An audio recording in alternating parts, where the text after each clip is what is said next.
Hi, welcome, Juliana. Juliana is going to be talking to us about project management. And pretty much like everyone assumes that they have a project management tool and how to use it, but it's really about making sure you can use it efficiently, meaning like you're not always checking on it and being like, where's it going? Like who's involved in it? And it's still a mess. So she's going to tell us all like how to set it up and the right way to set it up, and then the rules in place and how to actually make sure that the work gets done. Take it away. Awesome. So I'm just going to do a screen share. And then, awesome. Can you see that? I can. Great. So yeah, so we're going to talk about project management. And sometimes it can seem like projects get a little chaotic. And what does that really look like? Whether it's our projects or task lists, all of the to-dos, whether it's sticky papers, notebooks, in the back of envelopes, right? Like how are we really managing these projects? And what I want to cover today is really around, like how is the inefficiencies of this costing us money, right? And how if we can actually get things more succinct and working with better flow and making our operation a lot smoother, how do we actually like make more money in terms of profitability? Because it's huge, the amount of time that we spent when things are disorganized. So, right off the bat, we want to talk about like your tech stack. And the tech stacks are different depending on what kind of business you have and at what level you are. And then talk about things falling through the cracks. Like I hear this term so much from all of my clients, and when I get on sales calls, it's like, oh my God, can you just stop, having things fall through the cracks?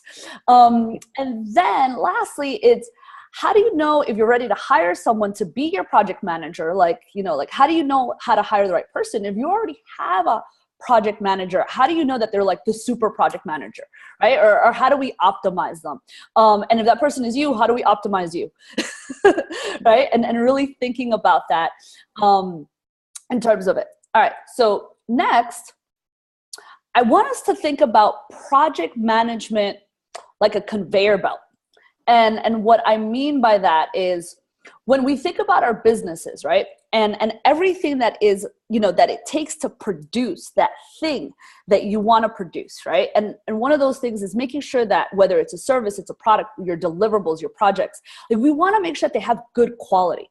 And as you're starting to scale, right? Or even as you're just trying to manage what you have, right? We want to make sure that the quality that we have maintains its integrity and it's great.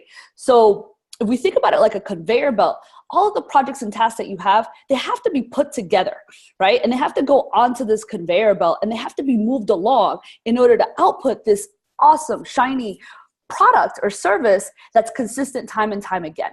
So you want to think about it as like, what is this conveyor belt? And who is also managing this conveyor belt, right? Like where's the conveyor belt getting stuck? Where are we missing components? We're still falling off the conveyor belt, right? And so that's really how we can think about our project management. And here's an awesome stat that I love is that training increases productivity by 25%. And one of the biggest tools that you're going to use in your training is around your project management. So that increases your productivity by 25%. So just getting all of those things in place is going to create efficiencies for you. Now, one of the first things we want to talk about is your tech stack.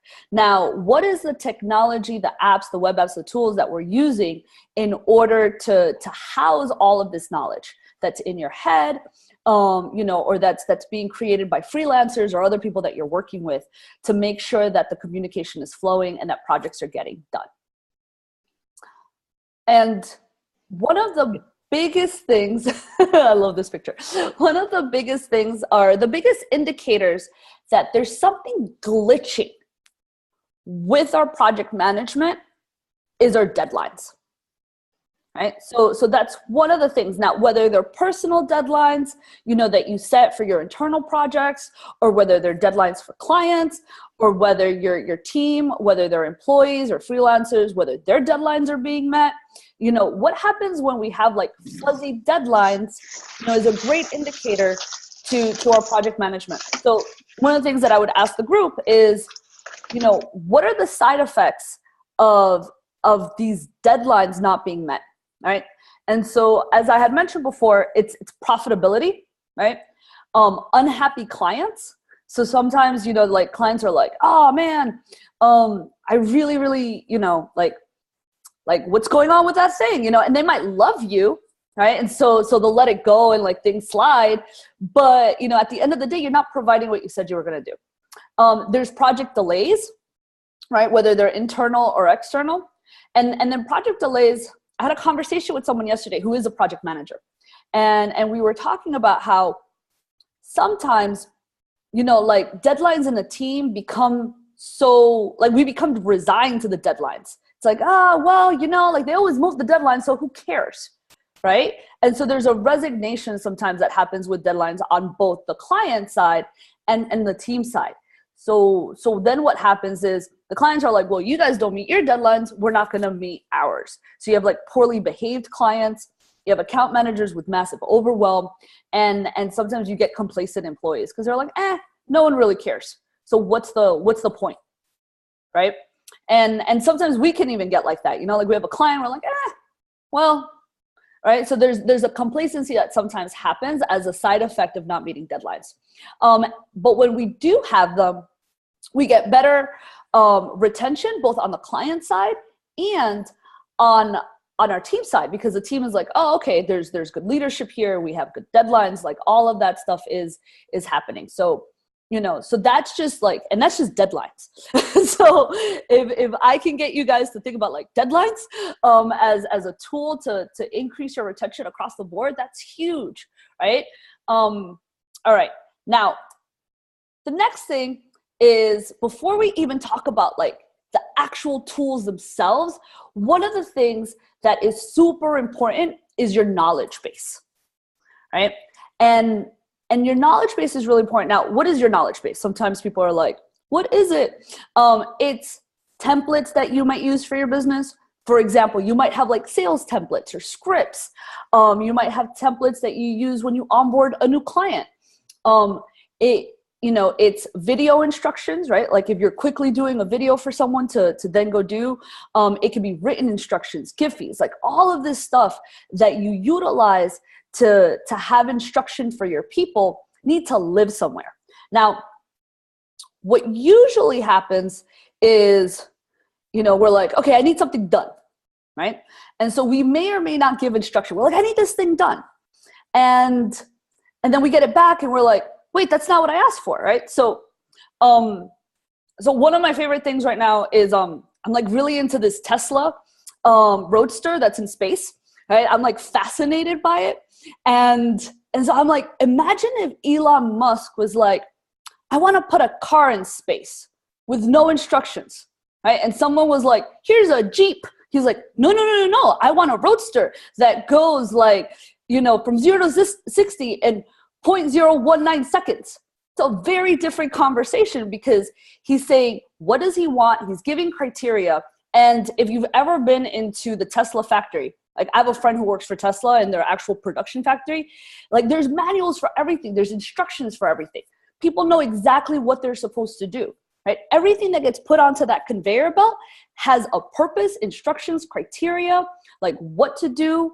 And so when we ask people like, hey, I want this thing done, and then we're like frustrated because we're like, it's not what I wanted, and we didn't review it. We didn't, we didn't take a look at it. It's because we also didn't give them instructions.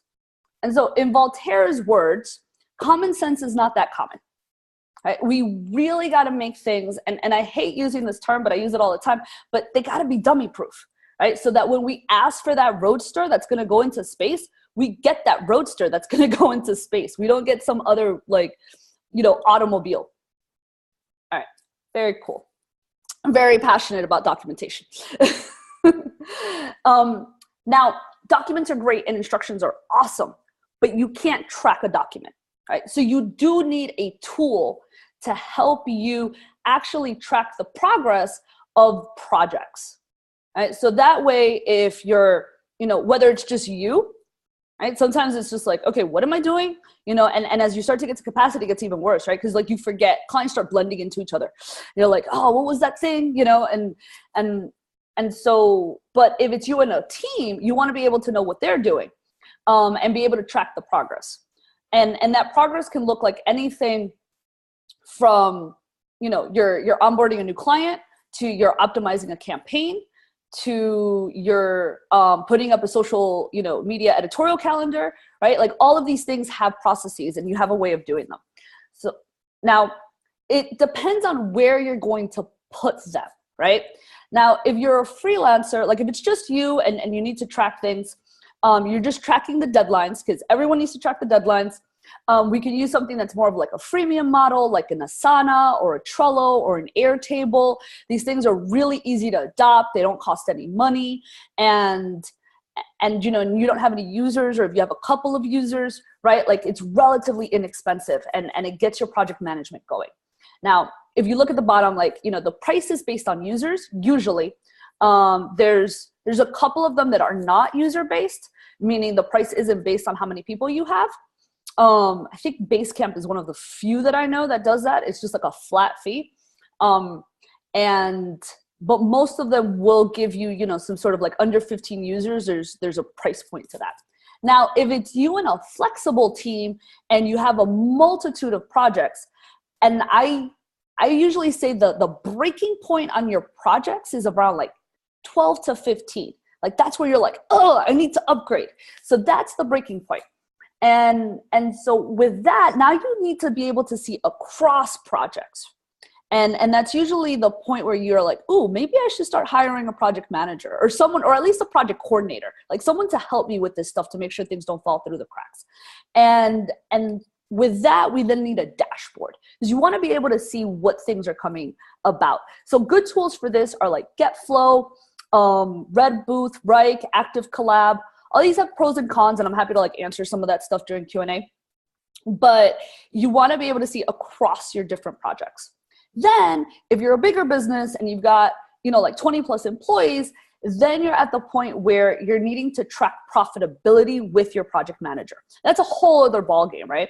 And so in that, we're looking at Teamwork, Monday, Acello, more time tracking integration and all of that stuff. So it gets a little bit more elevated. And the one thing that I would say is don't go straight to like the really like the souped up project manager, because sometimes I see that. And the reason why you don't want to do that is because you want to manage your cash flow, right? Like you don't want to go to something that's super clunky if you don't need it. You can, but it's just not a good use of resources. So I always tell people to kind of just up level with where they're at so that they can manage cash. And again, that goes back to your profitability. All right. So I say no to things falling through the cracks. All right. All of that. I always hear like, oh my God, like you just say no, like really take a stand for having smooth operations and making sure that these things don't happen. And how do we go about doing that? So one of the most important things, and it sounds really, really simple, is put due dates on things, right? Like actually have due dates. And so even if they're fuzzy due dates, right? So what I mean by that is like, even if it's like, oh, okay, this is on deck for, what are we in April? Like this is on deck for June, then like kind of just put that in like the June pile or like the future pile, but give it some sort of timeline. Because what will happen is you have a project management system and you have stuff, right? And let's say you don't have due dates or you do have due dates. The other stuff comes in and then you're like, oh, I have to get this stuff done. And then other stuff comes in. And if there's no due dates and you have fuzzy due dates, you can't move any of the dates because there's nothing to do. So it's hard to track and really prioritize. And when that happens, it's hard to tell your people like what they need to work on. So, so many times I hear my clients like, oh man, it's like our project manager isn't prioritizing. And I'm like, okay, well, did you give them the priorities that you wanted? No, because, like the business is doing this and we want this, but our people are like concentrating on this. So it's really getting clear and giving people that understanding. And even if it's just for yourself, it's like, what are my priorities? Like, what do I really need to get done? Like, what's going to move the business forward? So that's that. Then there's milestones for check-ins. So, really, so beyond like the actual due date for the project or the service or the client, we want to have milestones in between to be able to check in and review, right? So that if someone gives you the plans for the car, right? And you're like, wait, why is this a truck? You're able to see that way before you get a physical truck, right? Because then you're like, wait, that's not what I wanted. And then you're not like all mad and frustrated, right? So we want to be able to check in between before the whole project is complete. And that's going to allow us to course correct. And then I'm going to reemphasize that, like, if it's a new task, you want a really quick check-in right before, because sometimes you'll have people that work with you and they're phenomenal and they're so great. But their concept of something wasn't your concept of something. And if you give a quick instruction, and I'm so guilty of this, like, even when I know, I'm like, oh man, like, I didn't give them any instructions. I wasn't clear on the criteria. They're going to go off and they're going to hand me something. And then I'm like, poof, I'm off to a sales call, or like, I'm off to do a presentation, or I'm off to do something. And I know that I'm going to get something that's not what I wanted. So if I don't do a quick check-in, it's just going to completely go in another direction. I've had that happen. I'm like, entire projects where I'm like, so doing that quick check-in is really important. Then there's the backlog management. It's, it's that whole like pile up that you get, and being able to say, okay, like, how do we, rearrange things and make sure that, we're changing those due dates, or we're moving stuff like off of it, or we're like, you know what, this is no longer relevant, like, cross it off. I had a client who we worked a lot on his project management stuff, and he had clients that would pay him on retainer, which is great. Right. But, they were like corporate clients. And so he was doing blogs for them. And he had blogs from that were in his project management still there from 2016. And it was like insane. And no one was actually managing. So what happened with the project management system is that it was completely cluttered with stuff that wasn't no longer relevant. Right. And I mean, the client didn't care. Like, they just kept paying him, and I mean, which is great for him. But like, in terms of his team, it was just messy. And no one was like dealing with all of the backlog. And lastly, it's status updates. Right. So being able to put due dates is great, but not knowing where people are along the way can get really funky as well, because you don't know what people are working on. So these are kind of like the 5 things to make sure that things don't fall through the cracks and that you're actually meeting deadlines. And I would say that this is one of the most important things for all of project management. Now, what usually happens is, like I said before, we're like, here's a task or here's a project, go. and what happens is also, there's a couple things. Sometimes we have people that like have been with us all the time. So we're like, okay, well, they just know how to do this.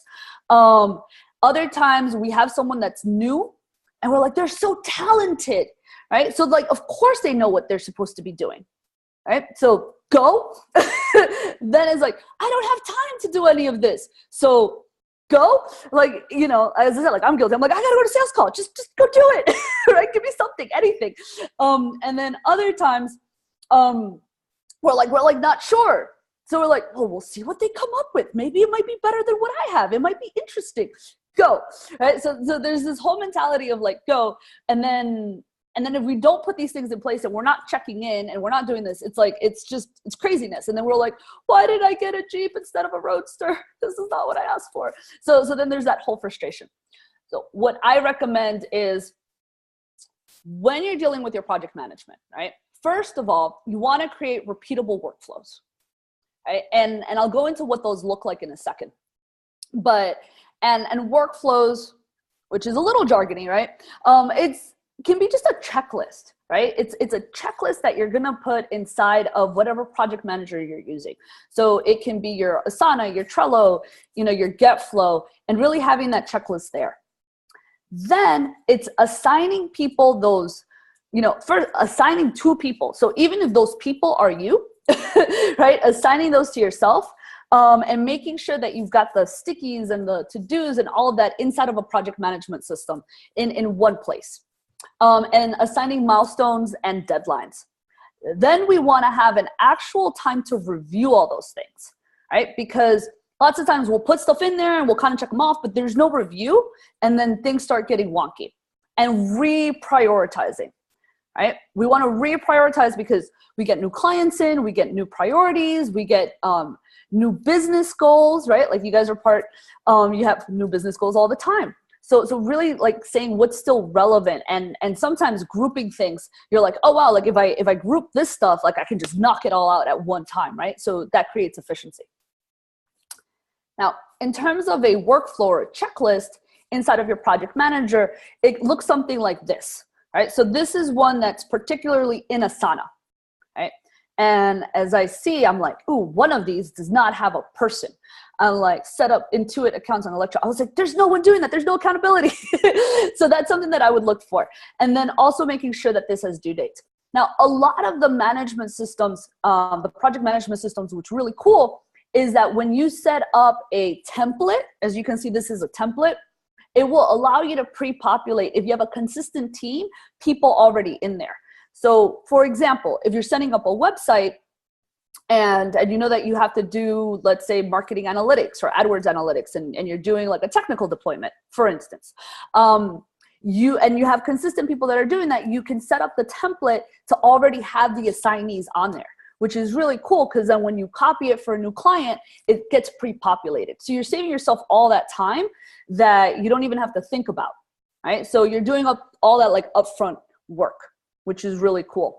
And then you can set up inside of your project manager all of these different templates, right? So you can have templates for your actual production, templates for client management, for account management, for sales.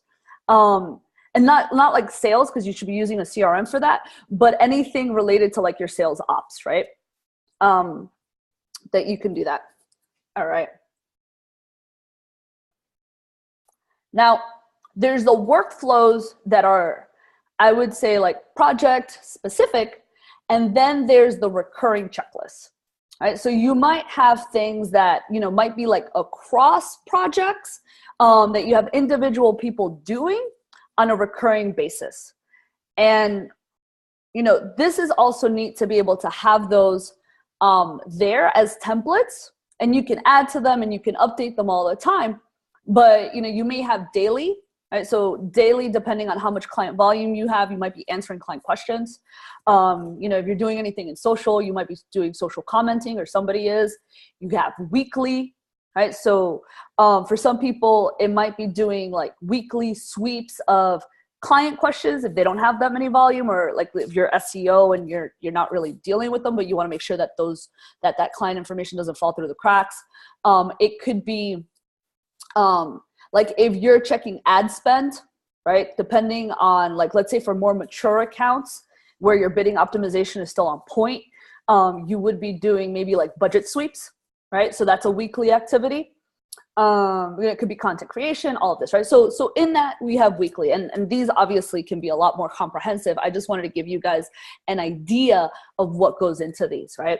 And then quarterly, and some of these are really great for yourself, like, estimate tax payments and campaign assessments and looking at your numbers, right?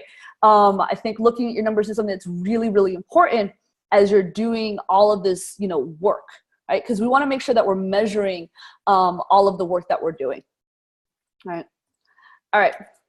Then, you have all of these tasks, and we talked a little bit about creating ownership of the tasks and accountability. One of the worst things that, at least that I hate saying, is, what are you working on? Like for me, like that's I'm like, like that is another indicator that something is not happening in my project management. Or when clients are like, I have this person and I just don't know what they're working on anymore. And I'm like, like why? Like we're not tracking. So we want to make sure that we know what people are working on. It's really important. The other thing is not only making sure that what they're working on, but how are they performing in that, stuff that they are working on. So it's not only like, because we can't even measure performance. We can't even know if they're doing a good job or not if we don't even know what they're working on. So really stating all of the tasks. So inside your project manager, like I had showed you the checklist, it's really good. And most project managers will allow you to sort by person. Right? So you can then go and see like, okay, what are the assignments for this individual? right? And so we're able to look at that by the person. But if you go to that inside of your project manager and they're not working on anything, it's because one, they weren't assigned to anything, or maybe they're not, I don't know, maybe they're running the clock, right? But like that gives you a lot of information. So really being able to do that and see, and also as your teams get bigger, like I get this a lot with account managers, it's knowing what the account managers are up to, because people can start to get very overwhelmed. So you want to make sure that you're not burning out your employees. So that's another reason of like also knowing how much ownership and accountability they have.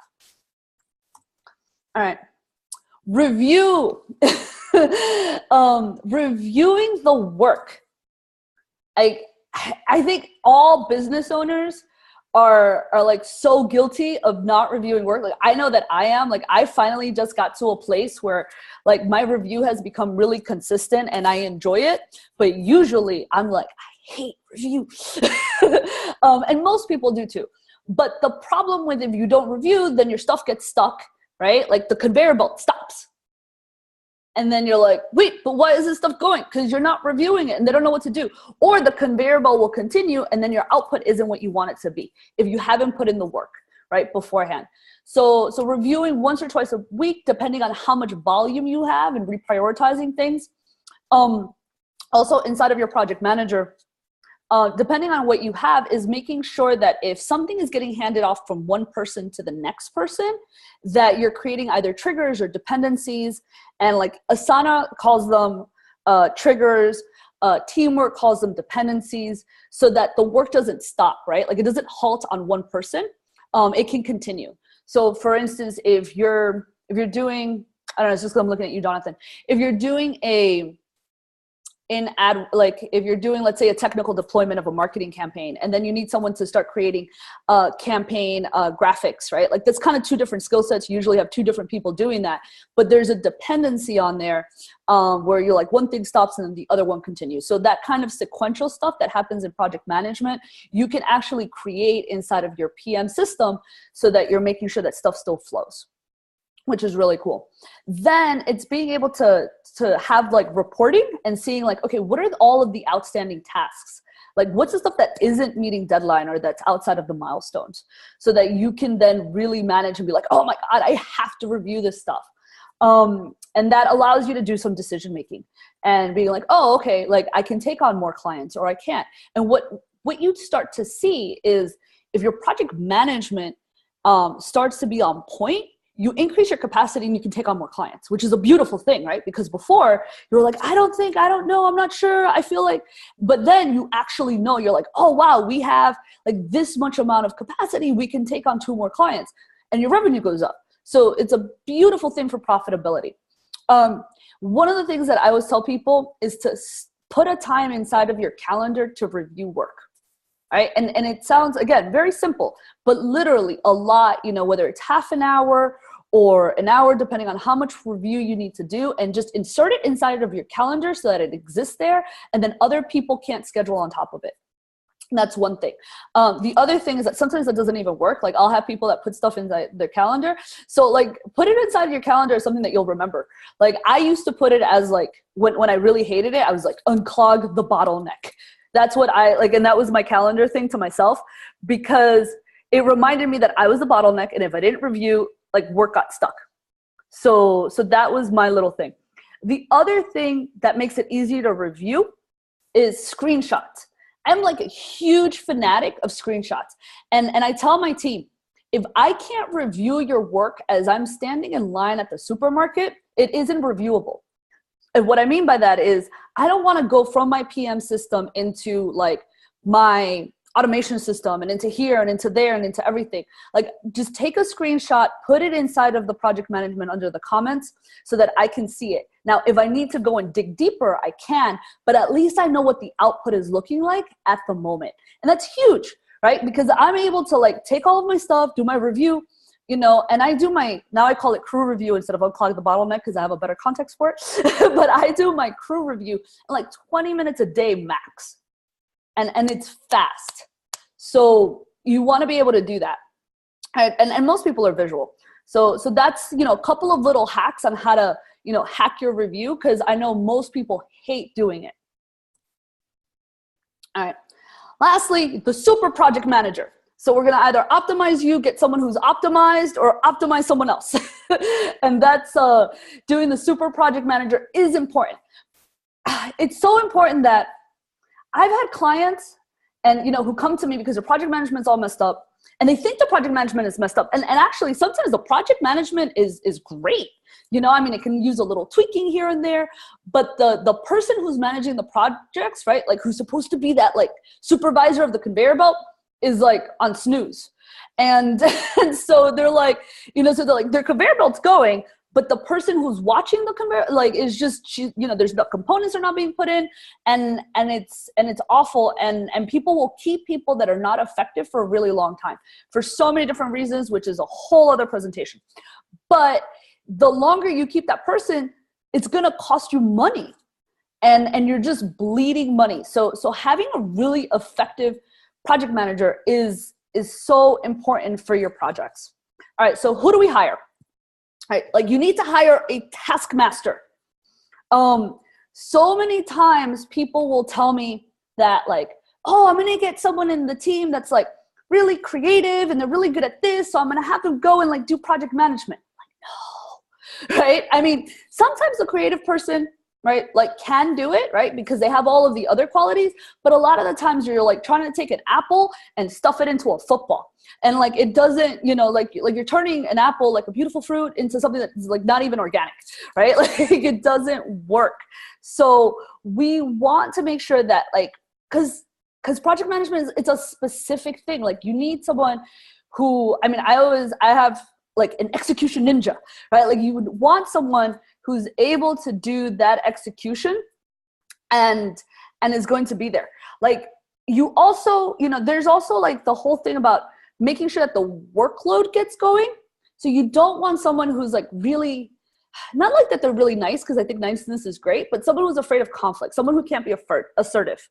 Because a lot of the time, like you need someone who's able to be like, hey, we need to get this stuff done, right? And so you need a person who's okay with that, right? Who's okay with asserting the projects. And also like, you know, not someone who can't pay attention to detail. Because remember, the most important thing is that things don't fall through the cracks and we're meeting deadlines. So you want someone who's able to pay attention to detail. All right. So that is your super manager. And let me see, how are we doing on time? I have you guys blocked. My time thing here is blocked. Oh, okay, we're still good. All right. So, I mean, as you can see, one of our friends was able to, you know, clients was like reduce workload like 20 hours per client just by doing project management. It's huge. Actually, this person who's really, really awesome, Greg, he was able to get his project management on point so much that he was in Costa Rica and was able to do all of his client review in 1 week in 15 minutes. And like, that's all he did. He was in Costa Rica. I don't know. I think he was like learning how to surf or something with his girlfriend. And he did his client, you know, he did all of his project management review, 15 minutes in and out during the entire week, and was gone. Like, it was the most beautiful thing. Like, I got an email with like pictures and the whole, like, it was gorgeous. And that's what great project management can do for you, is that it really can free you to do either grow the business or have a life. And a great project manager can do that for the team. So that's huge. All right. Now, here's my favorite part of all my presentations. Some of the project management hacks, right? So like, I'm always about like, how do we make things like, you know, how do we create this and so that it's easy, and hack the system a little bit. So one of them is, it's using the tool. So one of the biggest issues with using the actual tool is, one, you using it, right? Like actually using the tool. And two, it's having the resistance of your team using it, right? And so it's like whether or not they're inside of your project manager. And you want to be able to get out of your inbox, right? Getting out of your inbox is huge. You want to not communicate with your team via your inbox because, again, things fall through the cracks. So as much work and communication as you can get done in your project manager, it's also I mean, if you use Google, and sometimes I'll get this from clients, it's like, well, I can just search for the thing, right? Like you could just do a search. I'm like, yeah, but you're doing the search and then you're checking out your chat and then you're checking out this. And then you're spending so much time trying to figure out. And then you're also trying to contextualize your project. So I have a client who does social media. All right. Well, she does like traditional and social media. And she was really resistant to using a project management tool for a while. And she's like, well, why can't I manage through my inbox? And I looked at her, right, because she was doing a screenshot. And I was like, because you have 1,400 emails right now. I was like things are just falling through. She's like, oh, that's right. And then when she started using it, she's like, oh, this is amazing. But then getting her team to use it was a whole other story. So one of the little hacks is when you start to do this, right? And I'm about to write a whole article on like how to adopt tool and like deal with resistance. But one of the little things is when they email you, or let's say someone tries to text you, or whatever communication style that they have that isn't what you want, right? Because you want them to get to use a tool, you respond to them inside of the tool, right? So like eventually they'll stop emailing you and respond to you inside of the tool. So you want to condition them inside of the tool time and time again. So that way, like they're like, hey, this client, blah, blah, blah. And inside your client project, you're like, blah, blah, blah, blah, blah, right? Like, so you want to do that inside of the tool and start to condition people. All right. Another cool thing is finding workarounds, right? So remember I had talked about like either having like a dashboard or status reports, and not all tools will do that. And we don't want to go to the super clunky tools right now or like the really expensive ones.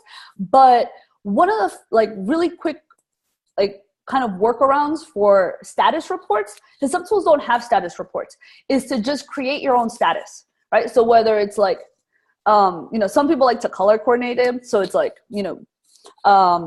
yellow, green, red, or I think I'm putting that in the wrong order, but like go, like you're in the middle and you're about, and you're done. Or whether or not, like, so I use Basecamp, love Basecamp, but they don't have status reports. So what we do is inside of every single task, when someone is currently doing something, they just bracket it and they say review, or they say, if I need to review it, because like they'll assign it to me, or they'll put it and they say working, right? So like, I know that when I go into all of my assignments and I'm like, oh, what is, this coordinator doing? I can see everything that they're working on, right? So they have the due dates and I know exactly what it is that's answering my question. Like, are you working on this yet? Did you start yet? Right? Like, I don't ever want to ask that question because they're already putting it in brackets that they started or that they're working on it or need to review, right? So that's a little workaround that gives you some status reports. Another one is getting client requests, right? So a lot of the times I hear, okay, well, the client will request something and then my team or I need to go ahead and like finish the project or add to the project or get the deliverability of it. So how do I get my email and my project management to talk? So one of that is most project managers will have, and as you can see in the slide, like a weird, funky link, right? And so they'll have it and, either to a board or a project or something. So if you create a board or a project, let's say you call it client request or client intakes or client, don't drop the ball, whatever you want to call that particular project. And then inside of your email, right, or inside of your team's emails, you make sure that everyone saves that link. And so all the client communication that comes in gets sent into your project manager. So then your PM or yourself can then sort and see what's in scope, see what's outside of scope, see if it's a crazy request or if it's like an easy request. And then you can start managing the different requests that your clients do into the appropriate projects, right? And it also like allows you to prioritize. And then if you have account managers, if you start getting like massive requests from one client, and then you can start to see like, oh, wow, that account manager is getting overwhelmed by this client. And is that profitable, right? Like, are we pricing the client correctly? So it allows you to do all that. Then the last thing is inside of project management, I often get asked like, well, how do I manage client projects versus my own projects, right? And it starts to get like messy. So I always tell people, create yourself as a client inside of your project management system. So the same way that you would do for other clients, you create it for yourself, right? And then you kind of divide it that way so your team knows when it's an internal project versus an external one. All right, cool. I guess those are all my hacks. Do you guys have any questions? Let me make sure that I'm off mute. Okay. So one of the biggest issues I have, and I have to say, you know, if you haven't already done David Allen, a lot of what you're saying is getting things done. Oh, so yeah, I love David Allen. Right. So I'm a huge fan of that. And I found the most ideal program called OmniFocus. So it's on my desktop, it's on my iPad, it's on my phone. So nothing falls through the cracks because I got a place to dump it all and I can process it later. So it's an ideal situation. The problem is this. Great for managing me. I know, not good for teams. And I am right at the point now where I am building this team. And I don't know how to rectify the two because I love OmniFocus and it works so well. So do I have to give that up to work with Asana, which I don't love so much? It's okay. I know OmniFocus is beautiful if you're in the Mac environment as a solopreneur, right? Like those are the two criteria, and it's a beautiful, beautiful program. Once you sort of break one of those two criteria, the whole thing breaks down. So what I would say to you, the same way that I say to everybody is, you know, this is a great problem to have. You're leveling up, and you should never marry your systems. Okay, like right now you're married. And it feels like a divorce, and right? And so like, you know, and like, it's very, very significant. So you should never marry your systems because chances are you're going to be changing them. All right. You're at the breaking point. If you need a team, OmniFocus doesn't work well with teams, unfortunately, because it's a beautiful environment. So they update it all the time. I don't know why they can't find a way to update it to work for teams. And you know what? It is just what is going on in the industry right now, you know, like, and so in this app environment, it's time for you to level up, my friend. Right. So then that brings me to the other issue, because I've been on the receiving end of this, which is, so people have Basecamp and Teamwork, and I'm supposed to be working on those platforms.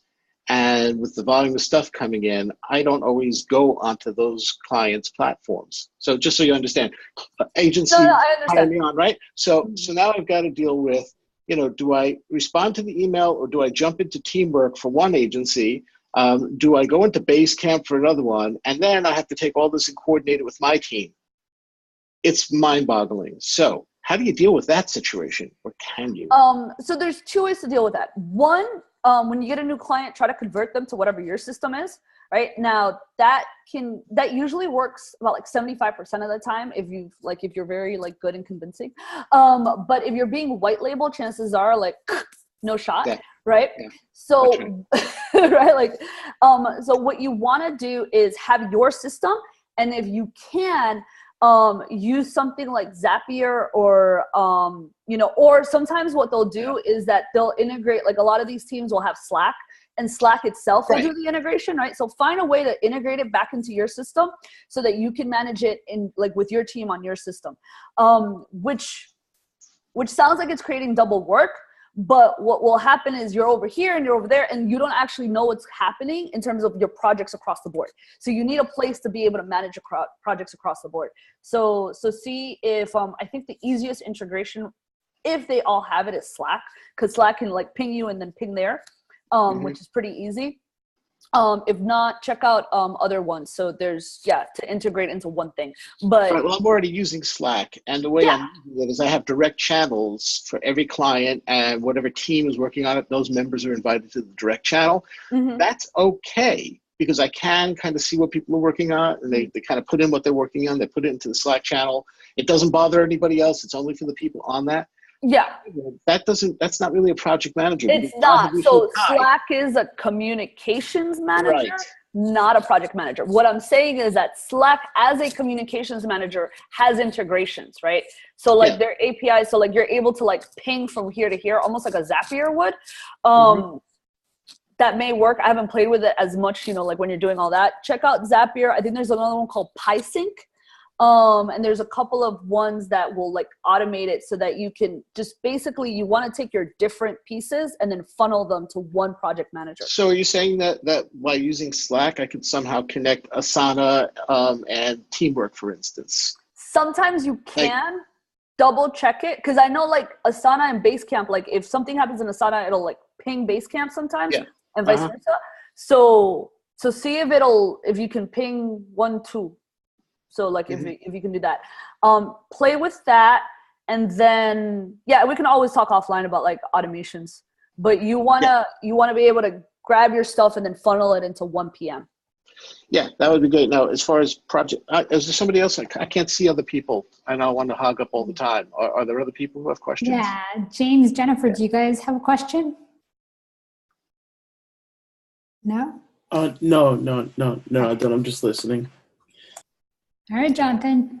Okay, so the next question is, at a certain point, I'll be ready for a project manager. How much should I be paying for a project manager? Can you get project managers like, from Upwork, somebody who could work part-time, or am I looking at, some sort of full-time employee? It depends, right? So if you're looking for just a PM, right? So there's a difference between project manager, but then a lot of the times when people first try to get a project manager, they'll try to do like a project manager and account manager because they want them to be like interfacing with clients. Yeah. Okay. So I'm just like kind of giving that. So in terms of project managers, you can get someone off Upwork. I would say, see if you can get someone on a fixed price point. You get decent people like in Romania or the Philippines right now.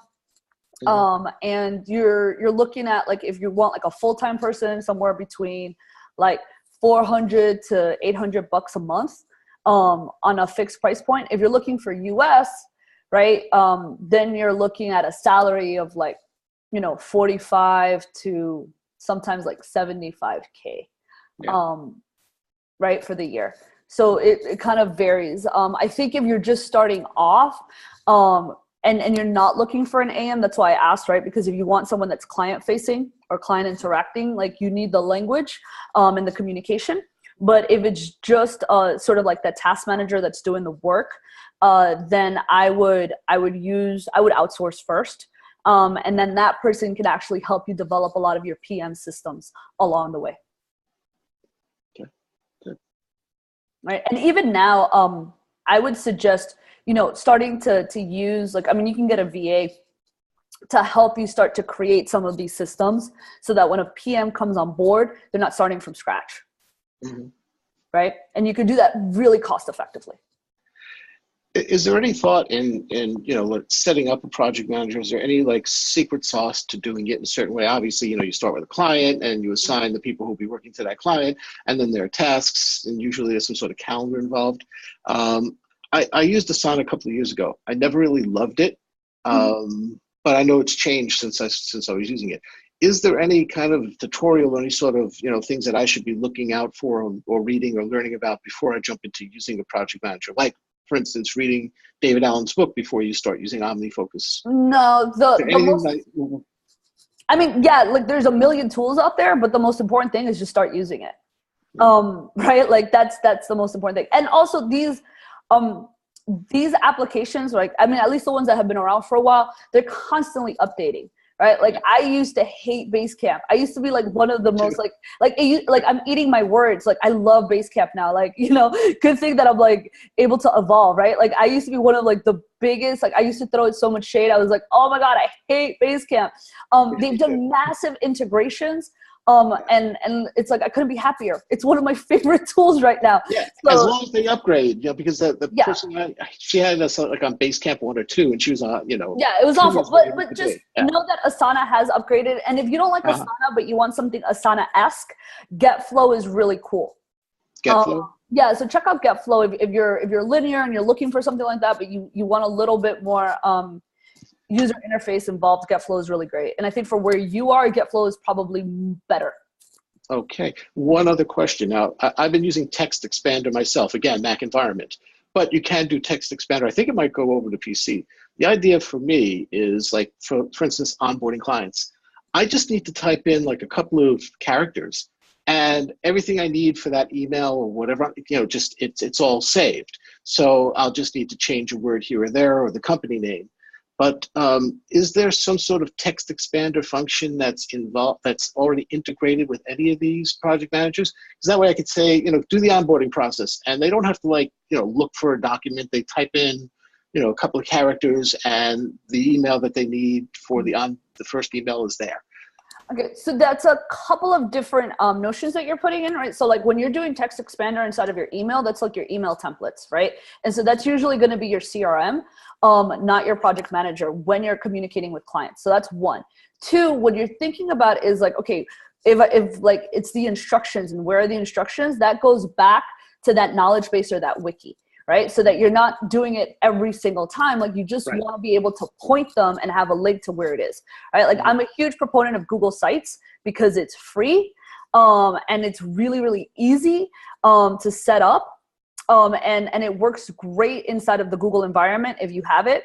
And it's just a great knowledge base, right? So inside of your project manager, you want to be able to say like, here's a link to the instructions, right? Inside of those different tasks. And you set that up as a workflow. And every single time you copy the workflow, you don't have to do it at all. You don't have to type anything. You just hit copy, workflow. That's it, right? Or like copy checklist. So so it's like your idea of a text expander, but like on steroids. It's a little super. Well, the idea of a text expander is that no matter who's working with me, they present things to the client with the company, the way the company wants to be presented. So we all use the same expansion. So whatever it is. Now, are you saying that you can do in a checklist fashion? Yeah. So what you would want to do is start managing your clients, right? Like off of a client relationship manager, which is a little bit different than a project manager. And you want to have your templates already there, right? So something to be tech agnostic is that instead of using your text expander, you want to copy all of those templates and make sure that they live somewhere else that your team can use. Got it. Well, okay. Because text expander, I can have multiple people using it. Yeah, so it's fine. Right. Yeah. Yeah. Okay. Cool. Awesome. Well, thank you so much, Juliana. Very informative. So many tips. All right. Very cool. Thanks for having me. Thanks, Juliana. This was great and really helpful to me. I appreciate it.